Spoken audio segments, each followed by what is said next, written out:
we're back on our bullshit with that Casual Geographic situation. We love it. Yeah. Y'all love it. I'm excited for this one. I'm excited for this one too because it's about animals doing something that I frequently like to do. Getting elevated and outrageously faded. Damn. Now I know about the dolphins and the, I almost said porcupine, Jesus Christ. Porcupine, sea cucumbers. The porcupine sea creature. They Mrs. Puff is a pufferfish. Pufferfish. And they get high off of it and toss it around. Yes. Yeah, I remember that. You got to see the string of my brain being like, it's that thing. Anyway, this guy is awesome. He does great videos, and I'm looking forward to see what he says about this one because I don't know much about how animals get hammered. I only know about the dolphin.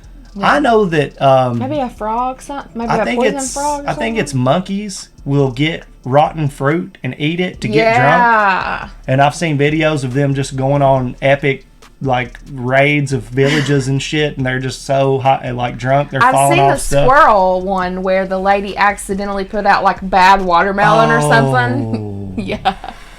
But anyway. Yes. All right. Oh, Thomas said he recommended this one. Drunk wood pigeon? Oh, no. So one night in 2011, a Swedish man called the authorities to remove a moose in his neighbor's yard. And he added that he believed the moose was intoxicated. How did he know it was intoxicated? No reason.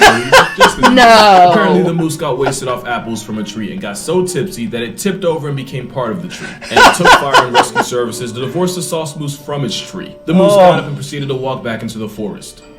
The next morning, after passing out and going AFK in the same neighbor's garden. So mostly happy ending, nobody got hurt, the tree was left more or less intact, and these pictures were taken by the man's 10-year-old son with the hopes that he could sell them and use the money to buy a PlayStation. CNN would end up buying the pictures. So now there's some 22-year-old Swedish dude that has the best conversation starter no matter what room he's in. And this wasn't a one-time thing. If you had a nickel for every drunk moose story in Sweden, you'd have enough to buy yourself a first-class flight to experience a Buzz Bullwinkle in person. Holy shit. There was that time a moose got plastered and decided to harass school children, and there was even one case where some moose binged on the forbidden fruit and then well, I can't tell you what happened. Just went to replay a game with zero controller. It's believed that when apples fall from trees, they eventually ferment and all the sugars become alcohol. And when moose eat these fruits, well, at best a child gets a PlayStation and at worst a child witnesses 3 moose stationed in play. Some scientists argue that alcoholics are a myth and that moose are just too massive to be put in a condition by some apples. My response? There is no sober explanation for this. Look at this dude. It's not a stretch to believe some animals will go out of their way to alter their consciousness, and the methods get a lot more out of pocket than just eating expired apples. Brown bears in a reserve in Russia apparently huffed jet fuel to get elevated. Oh, Jessica White Bear. Spent 7 months in bear country, and he says the bears would find these used barrels, take a hit of kerosene and gasoline, and proceed to airdrop their conscience to Mars. And yeah, the big bear started fiending, to the point where the kerosene carnivores would actively stalk helicopters just on the off chance they get to lap up any fuel that spills onto the soil. And if you're judging them, you must not know what humans are willing to introduce into their bodies just to let their minds ascend. Yep. According to a survey, about 46% of Americans call Christmas their favorite holiday. For any of the 46 watching this, I apologize in advance. Reindeer have been seen actively seeking out and eating the Amanita muscaria mushroom. Thanks to their special digestion, they're able to eat something considered poisonous to most animals. The mushroom is also a well-known hallucinogen, and considering reindeer will go out of their way, even digging through snow to cop a taste, chances are they know too. And while it is poisonous, it's technically poisonous the same way alcohol is, which is why shamans in Siberia would down the mushroom in rituals in order to become one with nature and all the animals in it, while getting absolutely obliterated in the process. It's even believed that since unwanted toxins are flushed out the body through urine, if you didn't want to run the risk of getting folded by fungus, you could drink the pee of an inebriated ice deer to join the same wavelength as them. It's said that the fungi gives the users feelings and visions of taking flight, a red and white being that puts reindeers in the clouds. Santa might have been a mushroom this whole time, or a shaman, and the reindeer charioting his sleigh of Christmas magic are just a bunch of caribou cooked off shrooms. Now you see why Rudolph was a red-nosed outcast. While everyone else was trying toadstools, he was out here crushing crystals. But long story short, get R. Kelly by the right reindeer and you'll both believe you can fly. Oh my God! Get R. Kelly by the right reindeer. In 2009, Tasmanian farmers were plagued by crop circles that seemed to appear in their fields overnight. Some people thought it was aliens shooting their shot with the earth. The answer is somehow even weirder. This is a Bennett's wallaby.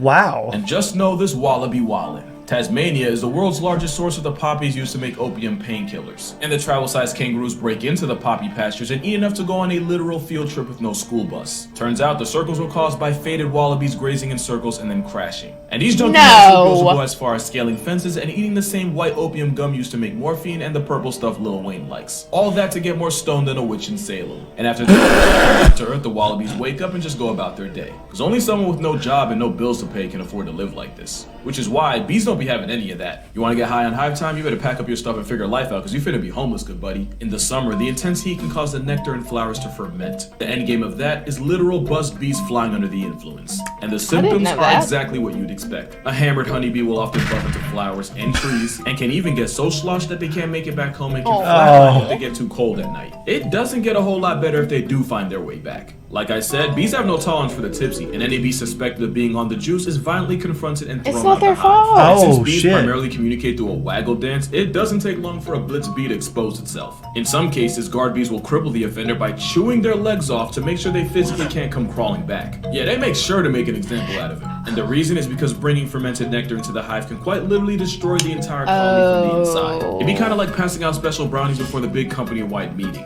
So yeah, bees on booze lose a whole lot more than their sobriety. Bees ain't the only ones gambling with life by flying under the influence. In 2006 in Vienna, Austria, 40-something birds were found expired on the ground, but when they were examined by scientists, they didn't find the signs of avian flu like they were expecting. What they did find were rotten berries in their systems, and suddenly the pieces started coming together. It's believed that the berries fermented inside the birds and got them more faded than an NBA legend's hairline. Now for real though, something about greatness is negotiating the integrity of your lineup. The songbirds even had the liver scarring that you'd usually only expect from a hardcore drinker. The result was a bunch of intoxicated birds face-planting in the windows. In lighter news, the same way people start slurring their words once they get to first base with a bottle, buried down birds will often sing like drunks. In an experiment, vocal zebra finches were given some alcohol, and after a couple sips, their songs got more disjointed, more disorganized, and just overall sloppy. Worst part is, they probably thought they were killing it. That's them the complete opposite of bats. And you'd think something that flies for a literal living wouldn't do it while mind-fogged. I said fog. I said fog. But bats don't really have a choice, and the ones that eat primarily fruit and nectar can often fall for the same traps as birds and bees and get royally fogged over. Except bats might just have the tolerance of a Russian veteran. In another experiment, you know, it's funny how often science involves drugging or drunking wildlife. But bats from Belize were liquored up until some of them had a blood alcohol content of 0.3. Keep in mind, driving while at 0.08 is playing with the law, life, and Lucifer, since that's who you finna see next. But the drunk bats were somehow able to perfectly maneuver through an obstacle course without FUIing into a facepalm. They were also able to perfectly use their echolocation while very much buzzed off nectar. Unlike the songbirds, who literally couldn't hold their berries for their life. And since bats from Central and South America were able to handle it better than old world bats, it's believed this tolerance came from them eating more fermented fruit. So basically, the reason bats are able to completely drink you under the table is because the ones that couldn't became part of the past. Bats are some of the lightest mammals on the planet, yet are also one of the strongest heavyweights when it comes to alk. But they aren't number one. The animal with the highest tolerance is something you might not have even heard of before. The pen-tailed tree shrew weighs less than a pack of Skittles, yet can somehow also outdrink an elephant. The Malaysian tree shrew regularly sips nectar from the Batam plant, a plant so high in alcohol content that it smells like Peter Griffin after a shift at the brewery. A concentration of 3.8% makes it as potent as beer and gives this nectar one of the highest ACs of any food. Yet the shrew drinks it like water and seems immune to it, to the point where the tiny squirrel monkey in Malaysia will spend hours nursing nectar. Wow. Apparently that's like a human downing 9 glasses of wine, and they do it without 4 kids and a failed marriage. And science doesn't exactly know how tree shrews can do this without unlisting themselves from the census. And the shrews are so committed to the cause that the plants they drink from have literally evolved to make themselves more accessible to them. Wow. The Batam has strong, sturdy stems and potent smelling nectar that basically acts as a Batman signal to shrews. Are there babies? They really spend millions of years investing into the shrews' drinking habits. The shrews evolved to be able to help themselves without also getting slumped. The slow loris is also a common customer of the Batam. In an experiment, the bug-eyed booze monkey chose alcohol over literal water. My favorite. All I know is that if chimps had the tolerance of the tree shrew, the world would be a slightly safer place.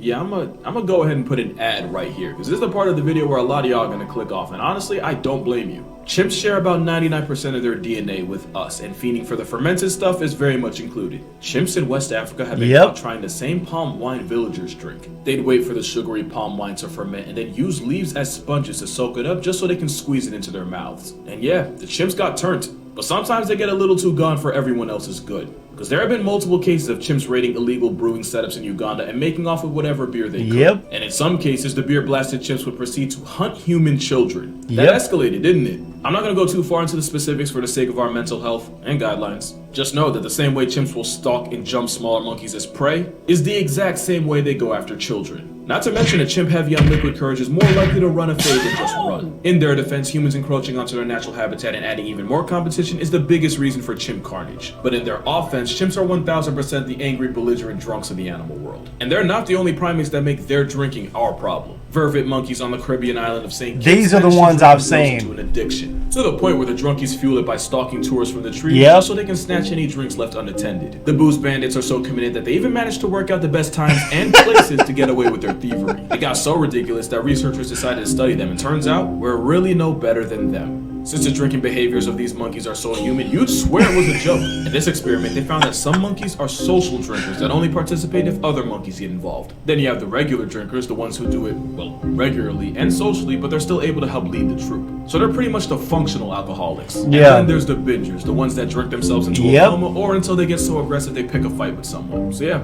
I'd say they're the frat boys of the group. These are the ones that would drink themselves into an early life retirement. With a child nursing! And you have the monkeys that don't or barely drink at all. Also, apparently, it's just funny to me, apparently it's the younger vervet monkeys that are more likely to turn up than the adults, since the adults have to be alert and aware of social dynamics in the group. You peep how I can replace monkey with human and everything I said still tracks? And it doesn't just stop at booze. Once in the prehistoric times of 2000, in an experiment, a bunch of you know what, rule of thumb, if I ever say the phrase in an experiment, expect nothing but nonsense to follow. This time it involved getting a bunch of squirrel monkeys stoned and then giving them the option to self-medicate, which they did, as the monkeys that were introduced to Mary Jane would be more likely to push a lever to receive an injection of THC, proving that monkeys like to get high. And I could have told you that without the experiment, especially when you see the things lemurs do to boost their conscience. Even though they're not technically monkeys, the primates of Madagascar might have the most creative way of getting lit. Millipedes are poisonous. I know about this. Bugs chew on them and then rub the toxins all over their fur as if it's bug spray. Science says that's exactly what they use it for. But the poison also doubles as a mind-altering life choice that causes lemurs to drool and become the literal highest in the room. Meaning lemurs also self-medicate.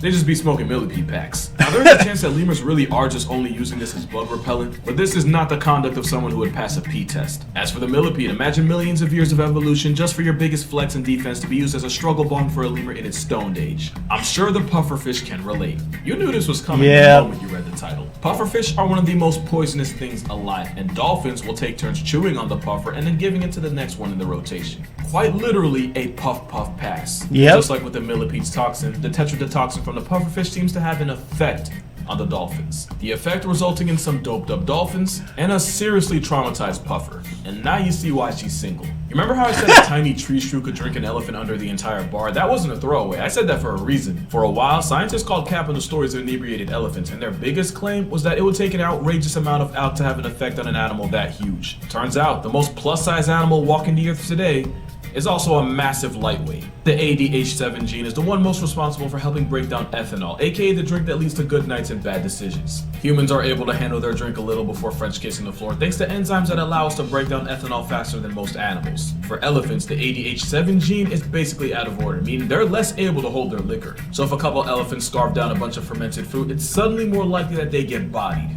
Which sounds fun, it sounds real cute until you realize that means they're drunk driving a 12,000-pound meat vehicle, and the consequences can be bad for everyone's health. There's even a story out there where a herd of 50-something elephants near an Indian village drank liquor made from the mahua tree, and proceeded to drunkenly level several houses and even delete a few people. Animals like chimps and elephants become a threat to society the moment they get under the bottle. But one animal's habit makes it a legitimate danger to itself. Some dogs in Queensland have developed an obsession with cane toads. Cane toads produce butyl toxins for self-defense, but the poison is also hallucinogenic, and dogs will often lick the toads and go off one. It's so potent that a dog exposed to it once is more likely to go out of its way to seek out another toad to get zooted. And they probably got it from us. There was a brief but very real time where the cool kids your mom warned you about did toad behind the school. To the point where Peter Griffin of all people had to tell him to tighten up. And yeah, that's pretty much playing chicken with the Grim Reaper. Since the poison is poison, toad licking can result in both less dogs and people. There was even one case where a Spanish adult film star got charged with manslaughter after huffing toad with his friends and one of them ascended and never returned. 2020 for real had some of the wildest headlines. But dogs ain't the only pets that be on timing. But if you've ever seen a cat on catnip, you already knew that. Catnip comes from the Pedicateria. I don't know what it is, I just love saying that. And that contains a chemical called nepidolactone. And nepidolactone will bind with receptors in the cat's nose the same way pheromones do. It even lights up the part of the brain responsible for, you know, the thing cats do with other cats to make more cats. This whole time we thought they were high. When really catnip just makes them dumb and horny. And even though I was half kidding, it actually makes a lot of sense since catnip doesn't work on cats that haven't reached sexual maturity. The chemicals also hit the cat's opioid system, which is a gateway to 15 minutes of feline euphoria. And it's not just house cats. Catnip apparently has wild cats like leopards, cougars, lynxes, and even some lions in a chokehold. So yeah, cats might just be the original stoner. I mean, just look at this jaguar. Lots of cats will eat grass and leaves as a way to clean their system. Jaguars doing it with the hallucinogenic yaji vine allows them to do so while also high-fiving Joe Rogan. And for the non-believers out there, I defy you to look this jag in the eye and tell me it's sober. Bro in a galaxy, and it's not this one. And it probably did start as something just to detox, but then eventually became a way of life. I mean, that's literally how cats got hooked on catnip. The Nepotecoteria is a mosquito repellent, so there's a good chance that cats getting hooked on the nip was just a consequence of wild cats trying to get flies off their back. So I guess you can say mosquitoes do matter, because without them, we wouldn't have videos like this. But that's gonna do it for this video. Go ahead and make sure you drink water, hug your mother. Don't do Toad, man. It's not a game. Thank you all so much for watching, and I'm gonna see y'all in the next one. You ready? Catnip spray, which I didn't know they made until a couple of weeks ago. Bro.